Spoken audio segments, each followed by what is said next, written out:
আমি আজকে তরমুজের খোসা দিয়ে ভর্তা বানাবো। তো পুরোটা সময় জুড়ে থাকুন। আশা করি আপনাদের কাছে এই ভর্তাটা অনেক বেশি ভালো লাগবে। ভাবতেছেন যে কিভাবে সম্ভব তরমুজের খোসা দিয়েও ভর্তা বানানো হয়? হ্যাঁ, আমি তরমুজের খোসাটাকে ছিলে ভালো করে ধুয়ে পরিষ্কার করে সিদ্ধ করে নিয়েছি। আর এখানে বড় একটা পেঁয়াজ নিয়েছি। পেঁয়াজটাকে সুন্দর করে আমি কেটে নিব। নিয়ে কাঁচামরিচগুলো আমি কেটে দিব। একটু ঝাল ঝাল করে যদি এই ভর্তাটা বানানো হয় তাহলে কিন্তু খেতে মাশাআল্লাহ অনেক মজা হয়। তো আমি কিন্তু এই যে সুন্দর করে কিন্তু পেঁয়াজগুলোকে কেটে নিতেছি।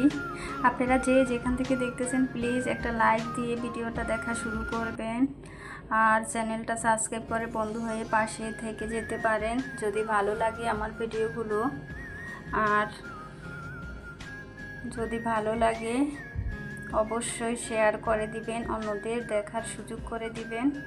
তো এই তো আমি কিন্তু সুন্দর করে কেটে নিতেছি পেঁয়াজগুলো। আর এখন কাঁচামরিচগুলো কিন্তু কেটে নিতেছি সুন্দর করে।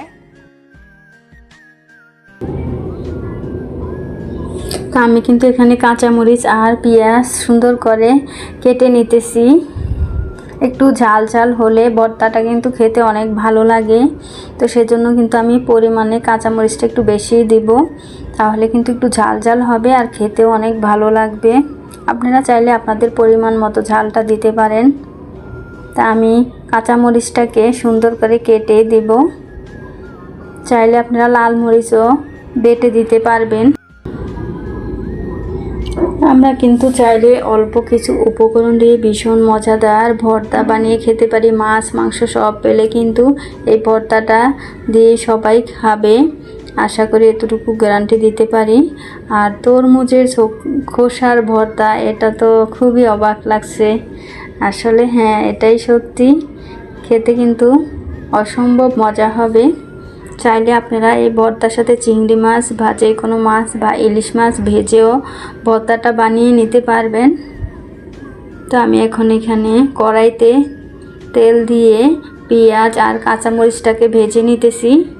ভেজে নিয়ে তারপরে ভর্তাটা ভেজে নিব। এখানে পরিমাণ মতো আমি লবণ দিয়েছি আর হলুদ গুঁড়া দিয়ে দিয়েছি। আর এখানে 1 চামচ পরিমাণে ধনিয়া গুঁড়ো দিয়েছি। দিয়ে এখন সবগুলো উপকরণ একটু নেড়ে চেড়ে, এই তো আমি বেটে রেখেছিলাম খোসাগুলো একেবারে মিহি করে, দেখতেই পারছেন।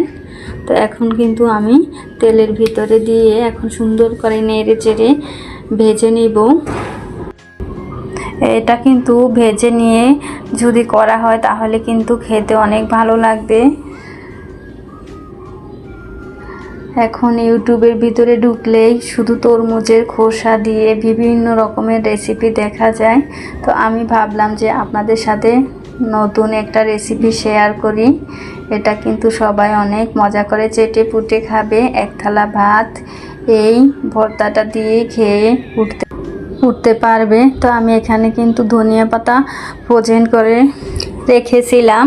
তো এখন আমি ধনিয়া পাতাটা সুন্দর করে পরিমাণ মতো দিয়ে দিব, তাহলে কিন্তু অনেক সুন্দর একটা ফ্লেভার আসবে। তো এখানে চেষ্টা করবেন ধনিয়া পাতাটা অবশ্যই দিয়ে কিন্তু ভালো করে নেড়েচেড়ে দিতে হবে। আমি কিন্তু এখনও ধনিয়া পাতাটা দেইনি, আগে ভালো করে ভেজে নিতেছি।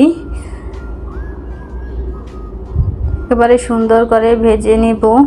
ভাজা ভাজা হলে ভর্তাটা কিন্তু খেতে ভালো লাগবে। আপনারা চাইলে কিন্তু এভাবে ধনিয়া পাতা সারা বছরের জন্য সংরক্ষণ করে রাখতে পারবেন। গ্রান স্বাদ কিন্তু একেবারে অটুট থাকবে। কাঁচাটা রাখলে কিন্তু অত বেশি সুন্দর হয় না। তো সেজন্য কিন্তু আমি একটু ভাপিয়ে নিয়েছি। দেখলেনই তো কতটা সুন্দর হয়েছে। আর এই তো আমি কিন্তু অনবরত ভর্তাটাকে নেড়ে চেড়ে ভেজে নিতেছি। আর এই তো এখানে আমি পরিমাণ মতো ধনিয়া পাতাটা দিয়েছি। কালারটাও যেমন সুন্দর আছে আর গ্রানটাও কিন্তু একেবারে সুন্দরভাবে ছড়িয়ে যায়। গ্রানটা একেবারে অটুট থাকে। তা আমি সুন্দর করে কিন্তু ধনিয়া পাতা দিয়ে এখন ভালো করে নেড়ে চেড়ে আর একটু ভেজে নেব। এভাবে ভর্তা বানিয়ে গরম ভাতের সাথে একটু লেবু দিয়ে খেলে কিন্তু মাশাআল্লাহ অনেক মজা লাগে। আপনারা আশা করি বাসায় একবার হলেও এভাবে ট্রাই করবেন। আমরা লাউ সিল্কা দিয়ে ভর্তা বানাই, মিষ্টি কুমড়া সিল্কা দিয়ে ভর্তা বানাই, এটাও কিন্তু কোনো অংশে কম নয় স্বাদের দিক থেকে। আপনারা চাইলে কিন্তু এভাবে বানিয়ে খেতে পারেন।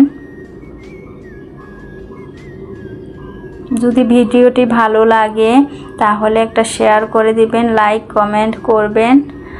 আর সাবস্ক্রাইব করা না থাকলে প্লিজ সাবস্ক্রাইব করে বন্ধু হয়ে পাশে থাকবেন।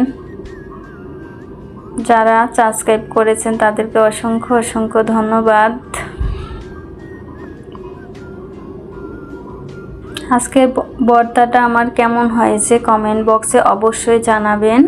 তা আমি কিন্তু এই তো ভেজে নিয়ে এখন একটা পাত্র নিয়েছি, এখন আপনাদেরকে সার্ভ করে দেখাচ্ছি কতটা সুন্দর আর আকর্ষণীয় এবং লোভনীয় হয়েছে। দেখতে যতটা সুন্দর হয়েছিল, খেতে কিন্তু তার চেয়ে অনেক বেশি মজা হয়েছিল, মাশাআল্লাহ।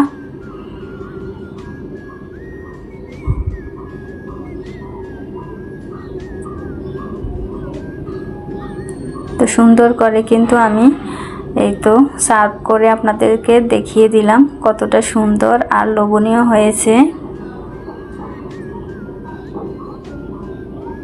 এই ভর্তাটার সাথে যদি একটু ইলিশ মাছ দেওয়া যায় তাহলে কিন্তু টেস্টটা আরও বেড়ে যাবে। তো আপনারা চাইলে কিন্তু দিয়ে বানিয়ে নিতে পারেন। আমার বাসায় ছিল না, সেজন্য আমি এমনিতেই বানিয়েছি। তো আজ এ পর্যন্তই। সবাই ভালো থাকবেন, সুস্থ থাকবেন। আর আমার ভিডিওতে কোনো কথায় কাজে যদি ভুল ত্রুটি হয়ে থাকে ক্ষমা সুন্দর দৃষ্টিতে দেখবেন।